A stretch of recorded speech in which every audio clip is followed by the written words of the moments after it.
Every year in America, more than 600,000 people go missing. Some are found, some are never seen again. But sometimes, the truth is even stranger than fiction. On August 12, 2024, a man named Ryan Borgwardt set out on a routine fishing trip, but he never returned. A family would soon face the unimaginable. A mystery would unfold in a way no one could have foreseen. My husband went fishing this morning. I haven't heard from him since. His truck is here, but he's not answering his phone. He's not here. I don't know where he went. A quiet fishing trip turns into a statewide search. A family shattered, a community shaken. But as hours turned into days, something didn't add up. He just never came home. I don't understand. He always comes back. Emily didn't know it yet, but the answers she was desperately seeking were already unfolding. In the days that followed, investigators would uncover a startling truth. In a world where everyone is constantly connected, why did Ryan Borgwardt vanish without a trace? Was it an accident, or something far more deliberate? A family left in the dark, a community left with questions, and a mystery that would change everything. Why did Ryan choose this particular day to disappear? What was going through his mind in those final moments before he left everything behind? Could it have been an accident, or did Ryan have a plan all along? The lake knew something, and it was waiting to reveal its secrets. Welcome to True Crimes Unlimited, where the darkest secrets meet the brightest minds. I'm your host, and I'll be guiding you to the most shocking, the most disturbing, and most fascinating true crime stories from around the world. From the twisted minds of serial killers to the intricate webs of deceit, we'll dive into the depths of human nature and explore the crimes that will leave you speechless. And as we unravel the mysteries, you'll be drawn into a world of intrigue, suspense, and fascination. So, if you're ready to delve into the unknown, to confront the darkness, and uncover the truth, then join me on this journey into the world of true crime. Subscribe now, and let's uncover the secrets together. Ryan Borgwardt, 45. A quiet man, soft-spoken, a father of 3, living in Watertown, Wisconsin. To anyone who knew him, he seemed like a regular guy. A father, a husband, an IT professional. No more, no less. Just someone who blended into the background of small-town life. He worked remotely, often staying in the background, behind his computer screen. A job in IT where problems were solved in silence. A steady paycheck arriving month after month. His colleagues didn't know much about him beyond the surface. He wasn't the type to chat about his weekend plans or bring up family stories during lunch breaks. He kept to himself, and that was just the way he liked it. Ryan grew up in a strict Midwestern household. His parents were hard-working, no-nonsense folks, and family life was structured around routine and responsibility. His upbringing was rooted in respect for authority and a strong sense of duty. He never strayed far from those values, working diligently, making sure he was always doing the right thing. There was no room for rebellion in the Borgwardt household.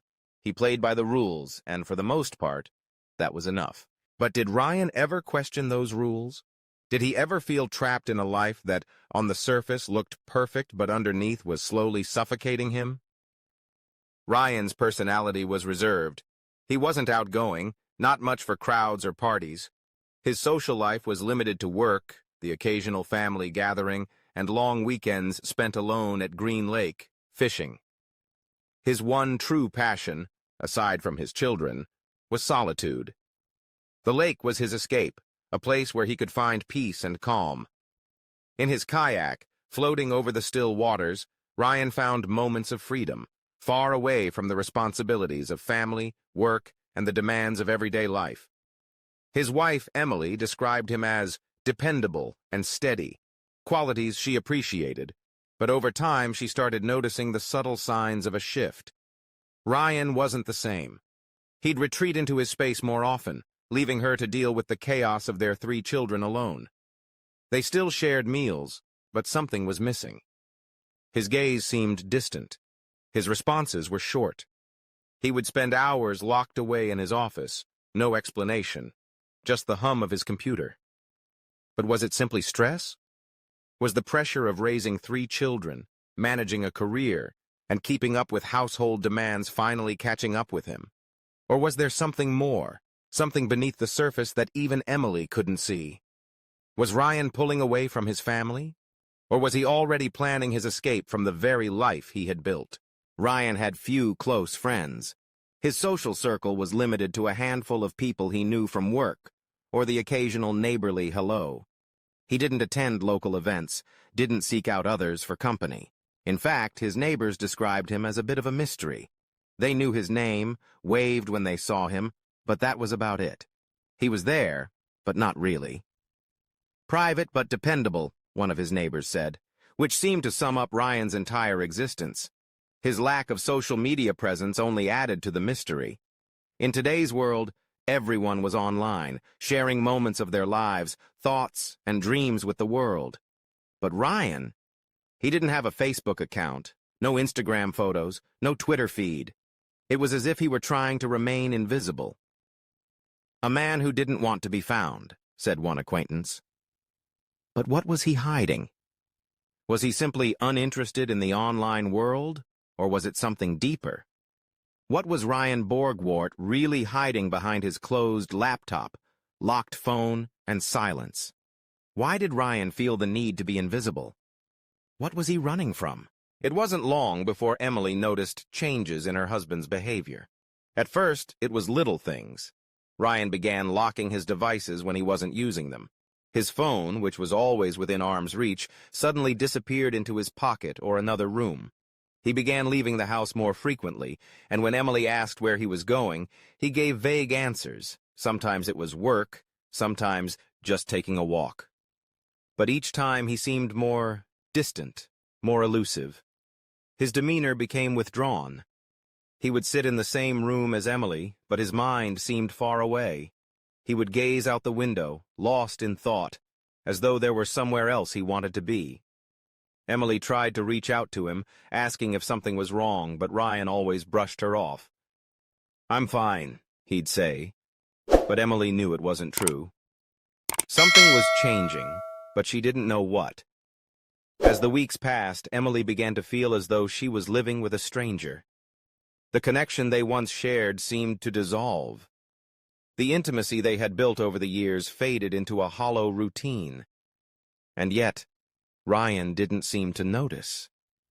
Or did he? Did he feel the same way? What was Ryan thinking as his marriage crumbled? Did he even care? Or had he already made a decision that Emily had no part in? One evening, Emily found a message on Ryan's phone, half hidden behind a locked screen. The name was unfamiliar. The language was foreign. Uzbek. Ryan had been communicating with someone outside of their small world, someone Emily didn't know. When she confronted him, Ryan quickly dismissed it. "It's just spam," he said, a little too quickly, a little too nervously. Emily wasn't convinced, but what could she do? Ryan had always been private, but now it felt like he was keeping secrets from her. A few days later, Emily stumbled across something even more troubling, a printed boarding pass, hidden inside one of his old tax files. It was for a flight months ago.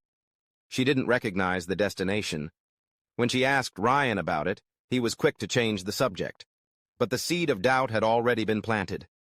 Why was Ryan acting so strangely? Why was he so determined to keep things from her?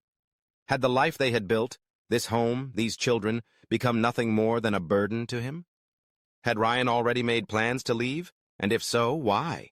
Was there someone else waiting for him? The cracks in Ryan's behavior deepened. He became increasingly distant, taking long walks or spending hours alone in his office. He said he needed space. He needed to think. Emily wondered if the pressure of family life was too much for him, but she couldn't shake the feeling that there was something more at play, something he wasn't telling her. Then came the night he told her he needed to get away for a while. He packed his things, fishing gear, kayak, and said he'd be back in a few days. He needed to clear his head, he said. Emily agreed, thinking perhaps he just needed some time to himself. But even as he drove away, she felt a pang in her chest, a nagging feeling she couldn't explain. It was like he was already saying goodbye. Why didn't Emily see it sooner? Was she blinded by love, or was there something more insidious happening behind Ryan's calm exterior? Had Emily missed the signs, or was she simply not ready to face the truth of what was coming? It was a Saturday morning, August 12th, 2024, when Ryan Borgwardt told Emily he was heading to Green Lake for a solo fishing trip. No alarms went off. After all, he'd done it before. Gone to the lake, fished, and returned. A quiet man in his routine. Nothing seemed out of the ordinary. Emily kissed him goodbye, the same as always. A simple farewell, not knowing it would be the last time she'd see him. As the hours passed, she continued her day, thinking he'd return soon, just like the times before. But as the day wore on, something felt off. A sinking feeling Emily couldn't shake. By 5:32 p.m., still no sign of Ryan. Emily tried calling his phone. No answer. She sent texts. Nothing. As the sun dipped lower in the sky, she began to feel the first stirring of panic. He'd always been punctual, always returned when he said he would. But tonight, the silence hung in the air like a question. She called the police. Could Ryan be lost? Or was something far darker unfolding that no one could anticipate? The officers arrived at Dodge Memorial Park, where Ryan had parked his truck and trailer before heading to the lake. Everything looked normal, his car, his trailer, his fishing gear. But there was no sign of Ryan. No tracks in the mud, no footprints leading away from the area, nothing that could explain his disappearance. Then came the first clue. Divers were sent out, cadaver dogs swept the area, and the search for Ryan began in earnest. And yet, all they found was his kayak, alone, floating on the lake's surface. Where was Ryan? How could he disappear without a trace? Had something gone terribly wrong? The next day, more pieces of his life turned up in the water. His life vest was found nearby. Then, his tackle box, his wallet, and his phone, all floating on the surface, abandoned, like fragments of a life that had been suddenly torn apart. His keys, his license, everything was there. Everything except for Ryan. The community watched in disbelief as the rescue operation expanded. Helicopters scoured the skies while search teams combed the shoreline. The lake, normally peaceful, was now the scene of a desperate hunt for a man who had simply vanished. Theories began to form. A freak accident? A fall? Or something far more sinister? How could a man simply disappear like this? And why hadn't anyone heard from him? Was it a tragedy, or was someone or something hiding the truth? Days turned into weeks, and the search continued relentlessly.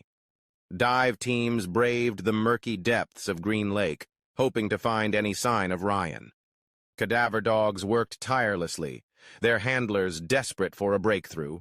The air was thick with tension. The lake was vast, endless, and Ryan was nowhere to be found. After 54 days of searching, the authorities made a grim announcement. The search was officially called off. They had scoured the lake, the woods, the nearby areas. No body, no Ryan. The community, once hopeful, now had no choice but to accept what seemed like the only logical conclusion. Ryan Borgwardt was dead. But what if they were wrong? What if the answer wasn't an accident, but a carefully orchestrated escape? The community, reeling from the loss, began to mourn the quiet man who had once been a part of their everyday lives. Theories flooded in. Some thought it was a tragic drowning, a momentary lapse in judgment. Others whispered about foul play, an argument gone wrong, or someone with a grudge. Emily, devastated by the loss, clung to the hope that the authorities had missed something. But as the weeks turned into months, even that hope began to fade. Was it possible? Could someone who was presumed dead still be alive? Had Ryan made a choice to leave, to disappear from his family and friends? The official statement from the authorities was clear. Accidental drowning. But the circumstances surrounding Ryan's disappearance didn't add up. The search efforts, the abandoned belongings, the lack of any concrete evidence, all of it begged for answers that no one could provide. There was no body, no cause of death, just the kayak, the scattered belongings, and the silence that followed. What happened on that lake? And why were there so many unanswered questions left behind?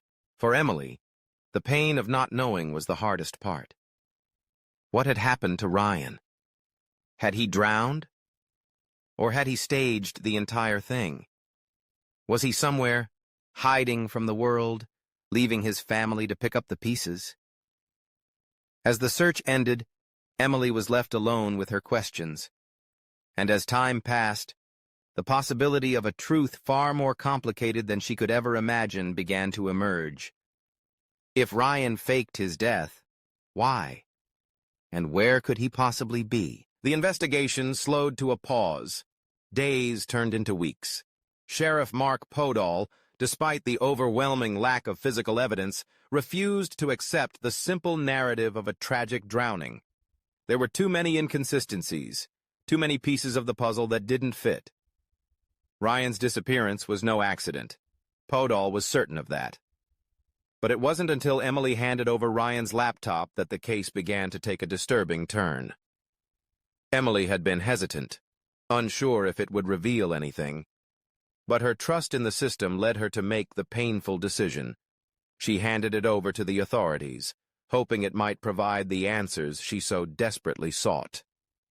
What could Ryan's laptop hold that could change everything? Could it provide clues to his whereabouts, or reveal something far darker? The forensic team immediately began analyzing the device, sifting through files, emails, and hidden messages. What they found sent a chill through the entire investigation. First, there were photos of Ryan's passport, taken just days before his disappearance. The passport, which had been missing from his belongings when his truck was found at Green Lake, now had photographic evidence suggesting that Ryan had been preparing for something, a journey, perhaps, or an escape. But it wasn't just the passport photos that set alarm bells ringing. Investigators found evidence of funds being wired to a foreign bank account, amounting to tens of thousands of dollars. The money wasn't transferred all at once. It was moved in small, deliberate increments, just under the radar, avoiding the kind of attention that large transfers might draw. The transactions, all heading to an offshore account, painted a picture of someone who was not only trying to disappear, but was carefully planning for the future. Why would Ryan need to move so much money? Was he planning a new life, or was someone else controlling his every move? And who was he hiding it from? Then came the email switch. The forensic team found that Ryan had changed his email just before his disappearance. The old address, once used for professional communications and family correspondence, was gone. A new email was set up, and in the weeks leading up to his disappearance, it had been used exclusively.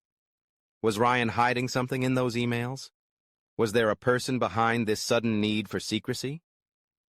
Among the most disturbing finds were secret chats with a woman in Uzbekistan, a woman no one knew, a woman whose name had never come up before.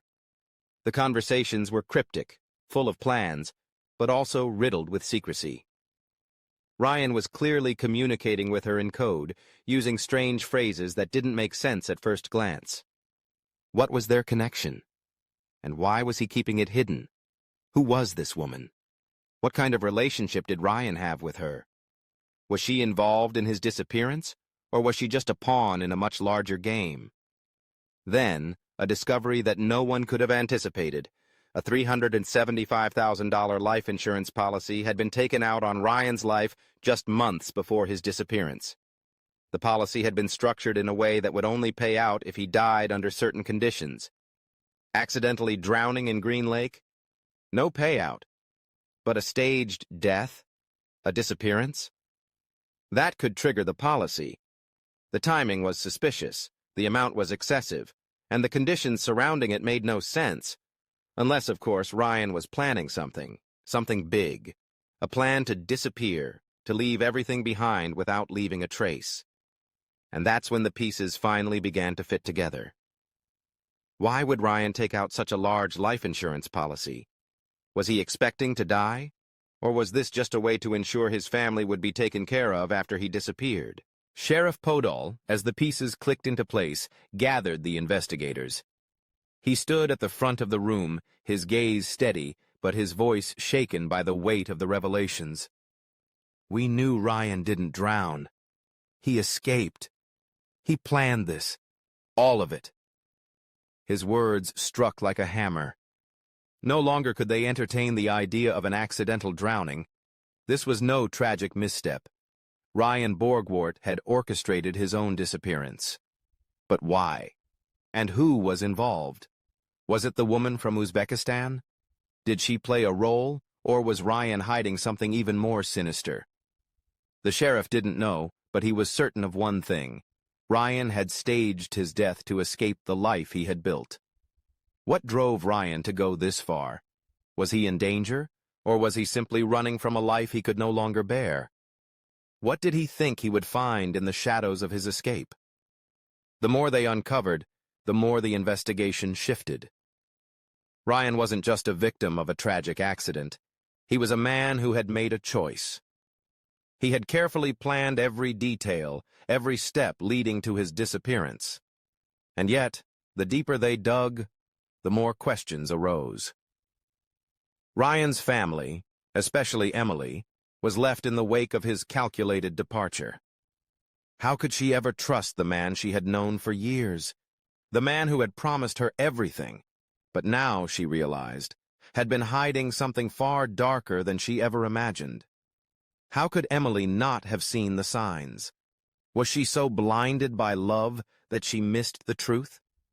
And what does Ryan's escape say about the man she thought she knew? As the investigation continued, the sheriff and his team were no closer to understanding Ryan's true motives. The more they uncovered, the more the story seemed to slip further out of reach. What was Ryan hiding, and what was he running toward? Sheriff Podol and his team knew one thing for certain. Ryan had planned this. The life insurance policy, the money, the mysterious woman, they were all part of a carefully crafted escape. But what happened to Ryan after he left? Where did he go, and why? That was the million-dollar question. Had Ryan already vanished into the shadows? Or was the truth about his disappearance even darker than anyone could have imagined? The deeper the investigators delved into Ryan Borgwardt's life, the more they uncovered. A trail of deception that seemed to stretch across continents. The most chilling part of the investigation was not the physical evidence, but the digital footprints Ryan had left behind. Sheriff Mark Podol and his team were not strangers to digging through computer files and emails, but they quickly realized that Ryan's digital identity was more complex than they could have ever imagined.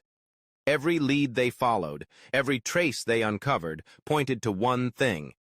Ryan had created a new life, a life no one knew about. His carefully crafted escape was being revealed piece by piece. What had Ryan been hiding online? Who was he communicating with? And why had he built this new, secret life? The first breakthrough came when the digital forensics team accessed Ryan's new email account. A private account, one that was created in the months leading up to his disappearance and used exclusively for encrypted communications. Among the messages, they found a series of conversations with a woman from Uzbekistan, a woman whom Ryan had been in contact with for months. Her name was Lila, a name that, at first glance, seemed innocent enough. But as the messages unfolded, the chilling realization set in. Layla was not just an ordinary woman. Was she a romance scammer? Or was she something far more dangerous, an accomplice in Ryan's elaborate scheme to disappear? Who was Layla? Was she manipulating Ryan, or was Ryan the one in control? Was he simply a victim, or was he using her for his own escape? The investigators quickly learned that Layla had been communicating with Ryan using coded language, often speaking of escape routes, new identities, and the freedom that awaited him in a life far removed from Wisconsin. The messages suggested that their connection had grown beyond just casual chat. Ryan spoke of plans, not of a fleeting romance, but of a future they were building together. A future where Ryan could live without the constraints of his old life. There was something unsettling about the way Ryan had spoken to her. He was careful, almost methodical in how he phrased things. He had planned this escape, and she was a part of that plan. But why Uzbekistan? Why a woman halfway across the world? Was this just a digital affair, or was it part of a much bigger scheme? Did Ryan have a reason to trust Layla so completely? What role did she play in his decision to disappear? As investigators pushed further, they discovered gift cards purchased under Ryan's name, hundreds of dollars worth. He had been buying these cards in small increments, likely to avoid suspicion. The purchases had been made in random locations, far from his home, in the months leading up to his disappearance.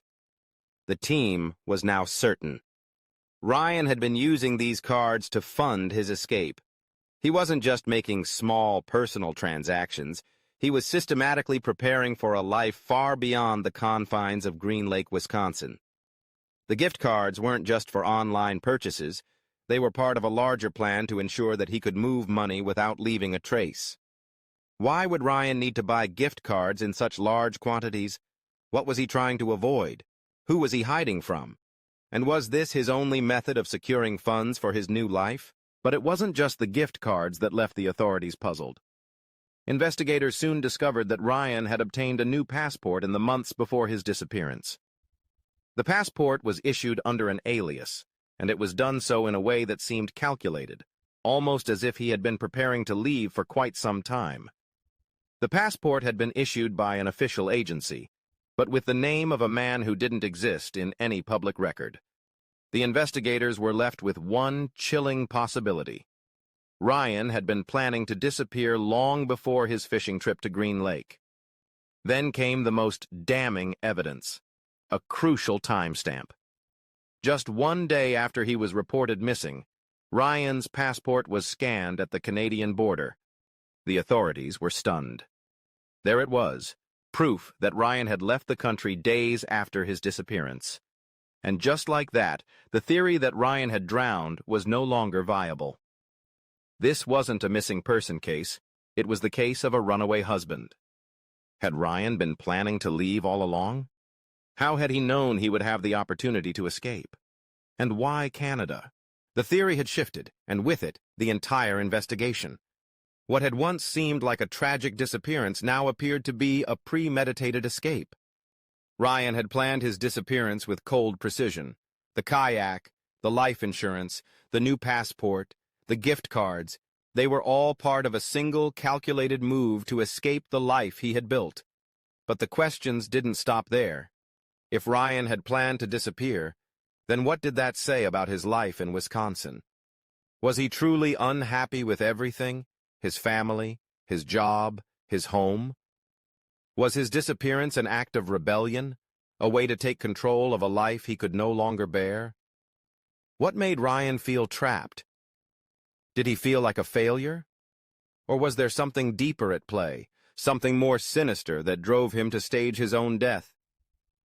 As the pieces of Ryan's digital life came into focus, the investigators were left with more questions than answers. They knew now that Ryan had escaped. But where did he go from there? Had he already built a new life with Layla in Uzbekistan, or was he still hiding, still on the run? Each discovery, each new lead, added weight to the mystery. Ryan was no longer the lost fisherman presumed dead. He was a man who had carefully crafted his disappearance, leaving nothing but a trail of digital breadcrumbs that led investigators closer to the truth, but not quite to him. What had driven Ryan to make such drastic choices? Was it truly freedom he was seeking, or was it a way to escape a past he could never face? As the investigation unfolded, the deeper Ryan's secrets ran. But the most difficult truths would come not from forensic analysis, but from the people who knew him best. Family interviews were conducted, but as Emily sat down to speak with investigators, her face revealed the pain she'd been suppressing for weeks. "I thought I knew him," she said quietly, tears in her eyes. We were raising kids. We had dreams. He was my partner. I trusted him. Her words hung in the air, heavy with the weight of betrayal. Emily had been left with a question that haunted her every moment. What had gone wrong? How could the man she had shared her life with, her dreams, her hopes, suddenly disappear, leaving her to pick up the pieces of a shattered future? What was Ryan's real life like? What was he hiding from Emily, and from everyone who thought they knew him? The investigation turned to motives, searching for any clue that might explain Ryan's actions. Divorce avoidance? Could his marriage have reached such a breaking point that he would rather disappear than face the end of his family? Midlife crisis? Was Ryan grappling with the crushing weight of growing older, feeling lost in a life that no longer fit? Or was it financial desperation? Perhaps his mounting debts and hidden secrets had pushed him to the edge. These possibilities weighed heavily on the team. Interviews with Emily, friends, and co-workers offered fragments of insight. Some said Ryan had been increasingly withdrawn. Others recalled his conversations about feeling trapped by the expectations of life, the career, the family, the constant pressure to perform. A few hinted at the idea that Ryan had been feeling suffocated by his own existence, worn down by the routines that once gave him stability. Had Ryan been unhappy all along? Was this drastic step a result of years of internal struggle? Or did something else drive him to the breaking point? But there was one more possibility that no one wanted to consider. Ryan's trauma. It wasn't just the weight of responsibilities that crushed him. It was the deep scars of his past. Ryan's friends, those few who remained in his life, spoke in hushed tones. They remembered a man who was quiet, reserved, someone who had never truly opened up about his feelings. But some of them hinted at something darker. They spoke of Ryan's childhood, of things he had never shared with Emily, things that perhaps had shaped his decisions in ways no one fully understood. Could there have been unresolved issues that festered beneath his calm exterior, a history of trauma that pushed him toward this drastic escape? Could Ryan's past have been the key to understanding his disappearance? Was he running from memories, from a life he had long buried? As the interviews unfolded, Emily's pain became more palpable. She wanted answers, but the questions she asked only seemed to lead to more confusion. The man she had loved and built a life with was suddenly a stranger to her. Every clue about Ryan's secret life seemed to open another door that Emily couldn't bear to open. "I never thought he'd do something like this," Emily continued, her voice cracking. "I thought he was just tired. Tired of work, tired of everything. But this? Faking his own death, I don't understand." She paused, looking down at the table, her hands trembling. What did he think he would find? What was he hoping for? What had Ryan been searching for? A new life? A fresh start? Or was this a desperate attempt to escape something far darker, something only he truly understood? The friends who spoke with investigators revealed more about the Ryan they knew, the man who on the outside seemed stable, if not a little withdrawn. But beneath that exterior, many began to suspect that Ryan had been keeping secrets. Perhaps, they said, he felt stifled by the pressure of always doing what was expected of him. The house, the family, the job. It was all too much. The pressure of trying to meet everyone's expectations may have pushed him to the edge. Some of Ryan's closest friends also recalled his obsession with control, his need to plan everything down to the smallest detail. Perhaps that was why he'd planned his disappearance so meticulously. The kayak, the life insurance, the passport photos, the money transfers. Every piece of the puzzle had been arranged with cold precision, as if he had foreseen his own disappearance long before it happened. Had Ryan been planning this for months? Did he know deep down that he could never be the man everyone thought he was?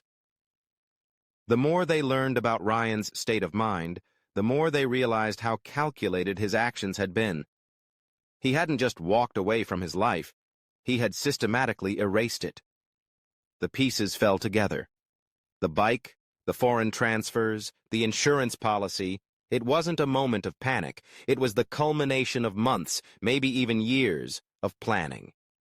Ryan had chosen to abandon everything: the family, the life, the promises. And yet, the question still lingered. Why? What was Ryan running from? Was he truly seeking a new life, or was he escaping a truth he could never face? Emily's voice cracked again as she spoke, her pain still raw. He was always so private. I didn't know him at all. I thought we had everything. But I never saw it coming. How could I have missed it? Her questions echoed in the silence. What had Ryan been hiding? What had he been feeling in the months leading up to his disappearance? Friends spoke of the man Ryan wanted to be, free from the weight of expectations, free from the life that had tied him down. They wondered if, in some twisted way, Ryan was seeking freedom, not from Emily or his children, but from the life he felt had imprisoned him. Could Ryan's need for freedom have pushed him to make the ultimate sacrifice? Was his disappearance the only way he could reclaim control over his life? As the investigation continued to unfold, Emily's world was left in pieces. Ryan had chosen a path that no one could have foreseen, a path that led him away from everything he once held dear. The life he had chosen wasn't just an escape. It was a statement. But whether it was a cry for help, a selfish escape, or a desperate act to find peace, no one knew for sure. The investigation was far from over. The truth was still hidden, waiting to be uncovered. And with each passing day, the possibility grew that Ryan's life was far more complicated and far darker than anyone had imagined. What did Ryan truly want from his new life? And would anyone ever truly understand the depth of the man he had become? In early December, nearly 4 months after Ryan Borgwardt's disappearance, a surprise announcement rocked the entire investigation. After months of being on the run, hiding in plain sight, and evading capture, Ryan Borgwardt made the decision to return. But this time, it was under the weight of international pressure and the mounting involvement of the FBI. Ryan landed back on U.S. soil voluntarily. No warning, no preemptive statement, just his presence, stepping off the plane into the very land he had tried to escape. His return was not a tearful reunion. It was a calculated decision, one that seemed as cold and deliberate as his disappearance. Why would Ryan come back now? What had changed for him? Was he tired of running, or was there something else at play? The FBI, who had been tracking Ryan's movements across Europe, was still piecing together the full extent of his escape. The questions surrounding his return were numerous, but one thing was clear. Ryan was not planning on making it easy for anyone to find him. The authorities charged Ryan with obstructing an officer, a seemingly straightforward charge that held serious consequences. The punishment? Up to 9 months in jail and a $10,000 fine.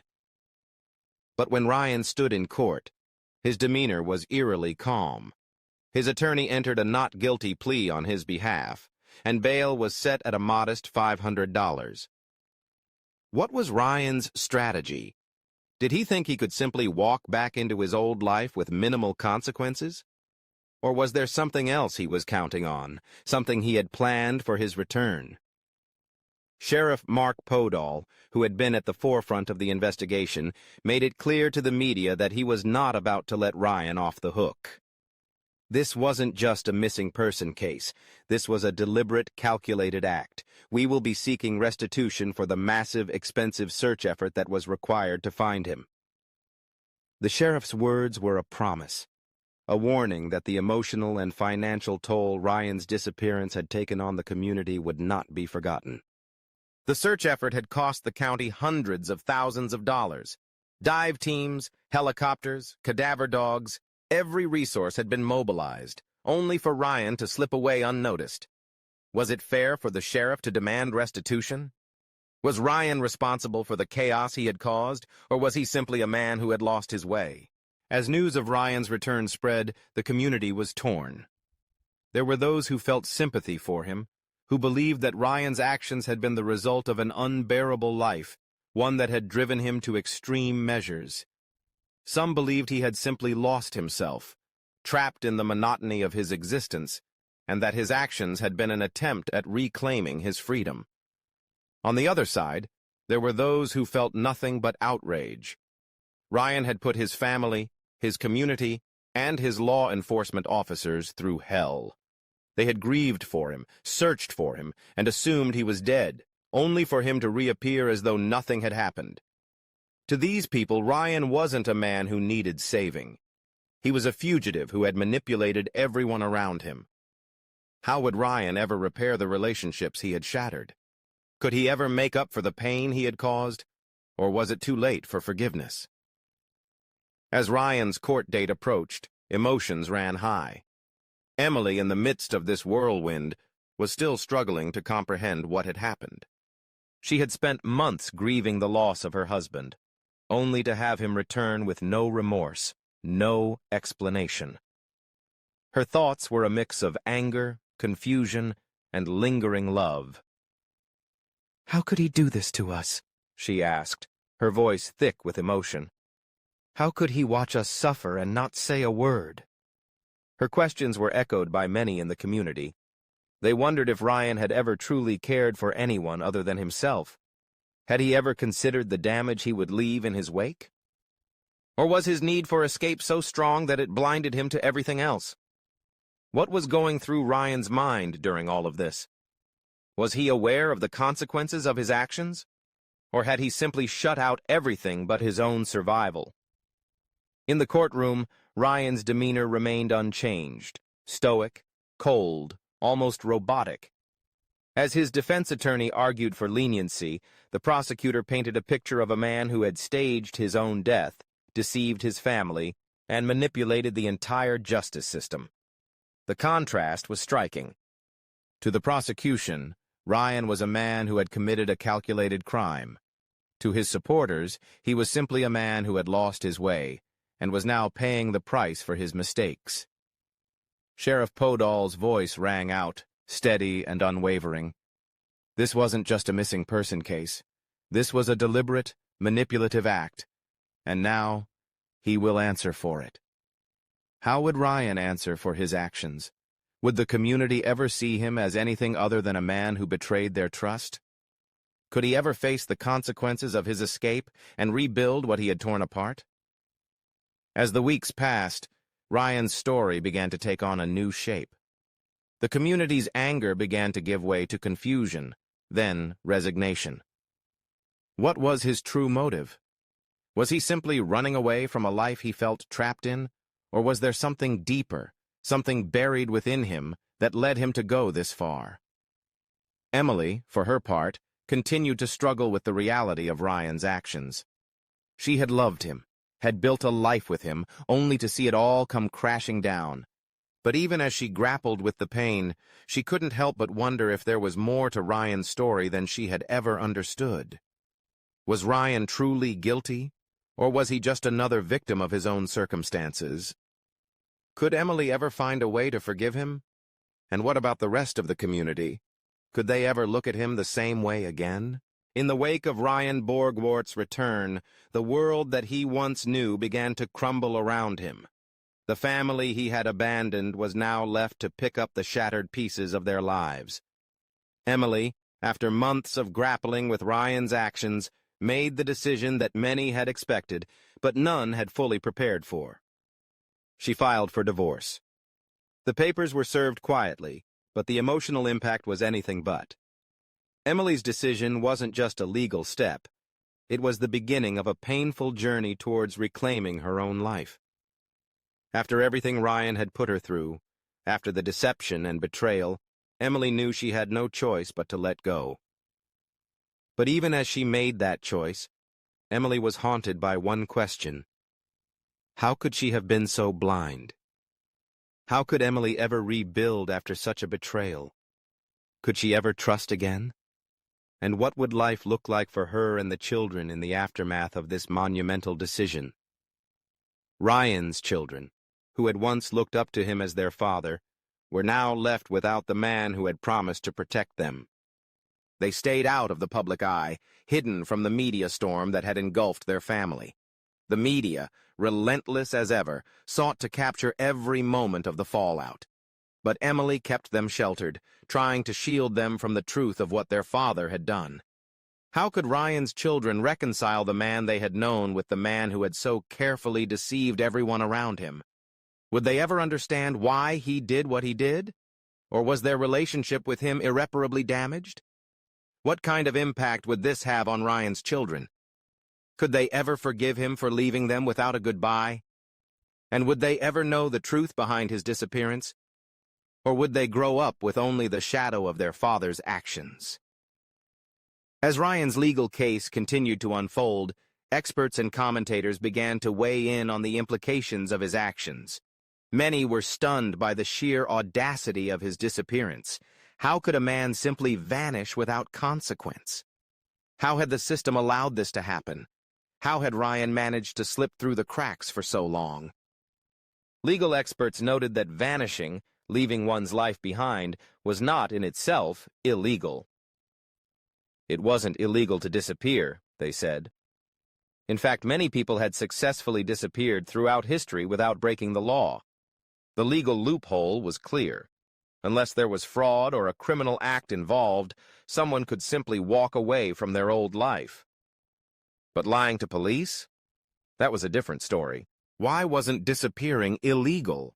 What kind of system allowed someone to just walk away, leaving no trace of their whereabouts? And at what point does the act of deception cross the line into something more sinister? It wasn't the disappearance that broke the law, one expert explained. It was the obstruction, lying to the authorities, faking a death. That's where the line was crossed. The realization that Ryan had been manipulating the system all along, that he had known exactly what he was doing, sent shockwaves through the community. His calculated disappearance wasn't just a desperate escape. It was an elaborate con, designed to exploit legal loopholes and deceive everyone around him. And the authorities were left grappling with the fallout. Why did Ryan go so far? What drove him to deceive everyone, not just his family, but the entire legal system? Was he playing a game, or was this an act of desperation? As the legal proceedings continued, Ryan's case drew national attention. People were divided. Some sympathized with him, believing that he had been a man trapped in an unlivable life, and that his disappearance had been a cry for freedom. Others were enraged, unable to forgive the man who had put his family and community through hell for his own selfish desires. But the questions surrounding his motives only grew. What was he running from? What had driven him to fake his own death in such a meticulous, cold manner? Was it a midlife crisis, a desperate attempt to regain control over a life that had spiraled out of his reach? Or was there something far more insidious behind his decision? Was Ryan simply trying to escape his responsibilities? Or was there something more deeply psychological at play? Could his motives be as simple as freedom? Or was he running from something darker that had driven him to this extreme? Ryan's court appearance on January 13, 2025 loomed. The case against him was building. It wasn't just about obstructing an officer. It was about the damage he had caused. The search, the deceit, the trauma. The community had been left in the dark for months, and now they were demanding answers. They wanted justice. The community's response was divided. Some still believed in the man they once knew, the quiet father who had simply gotten lost along the way. Others, however, were outraged by the deception. Ryan had manipulated them all, and they were not willing to forgive him so easily. Could Ryan ever make amends? Would the community ever see him as anything other than a man who had betrayed them? Was forgiveness even possible after the trail of destruction he left behind? Emily, still reeling from the emotional fallout, was forced to confront the reality of her fractured family. She couldn't protect her children from the truth anymore. They had seen their father return, but they could never understand why.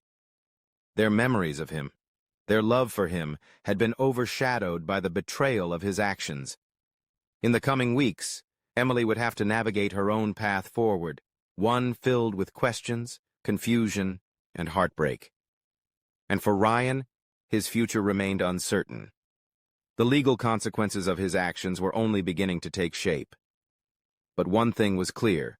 Ryan Borgwardt had chosen to live in the shadows. What would Ryan's next steps be? Would he face the consequences of his actions?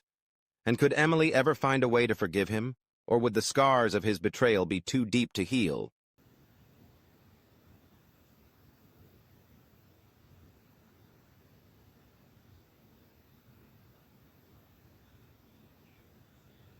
The camera slowly fades to a still, silent shot of Green Lake, the same lake where Ryan Borgwardt's disappearance began.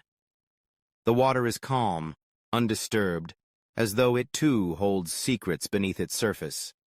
The ripples of the past are fading, but the story of what happened here will never be forgotten. Ryan Borgwardt tried to disappear, but the ripples of his betrayal will never fade.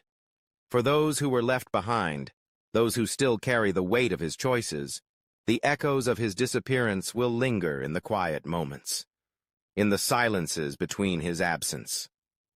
He didn't just leave his life. He buried it. And he left us to mourn a man who chose to live without us. What happens when someone chooses to disappear? When their life is left behind, and they leave others to pick up the pieces?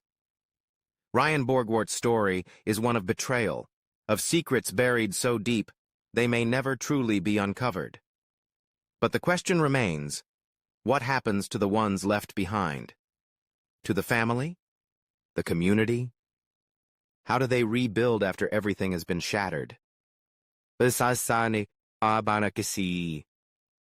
If you've been captivated by this story, if you're left wondering about the truths we may never fully know, be sure to follow True Crime Unlimited.